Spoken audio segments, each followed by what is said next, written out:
في يوم من الأيام امرأة واحدة نزلت في الشارع وبدأت ترقص. مش عندها فرح، مش عندها موسيقى، بس استمرت ترقص يوم كامل. وبعدين ناس تانية نزلوا ورقصوا معاها، وبعدين أكتر وأكتر، لحد ما وصلوا 400 شخص، كلهم بيرقصوا في الشارع من غير موسيقى، من غير سبب، ومحدش قدر يوقف.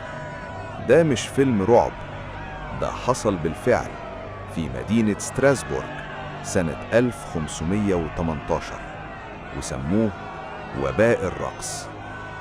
في يوليو 1518 امرأة اسمها فراو تروفيا نزلت في شارع فارغ وبدأت ترقص.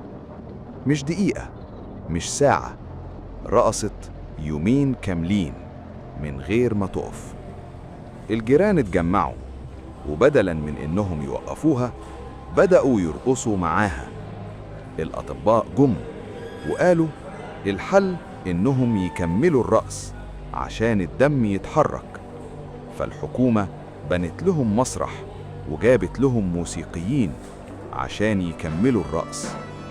الناس رقصت أسبوع، أسبوعين، شهر كامل، ورقصوا لحد ما أقدامهم اتكسرت وعظامهم وجعتهم وقلوبهم وقفت.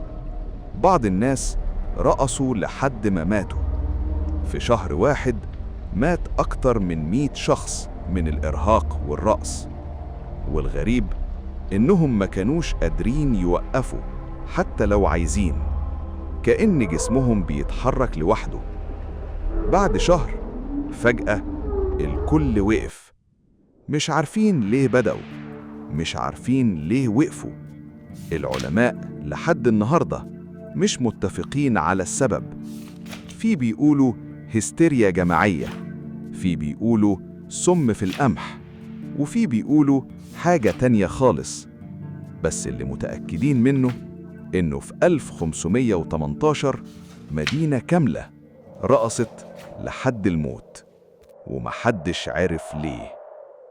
لو القصة دي صدمتك، اشترك وفعل الجرس، وقول لي في الكومنتس ايه رأيك؟ ايه اللي خلاهم يرقصوا؟ عندنا قصص أغرب من دي.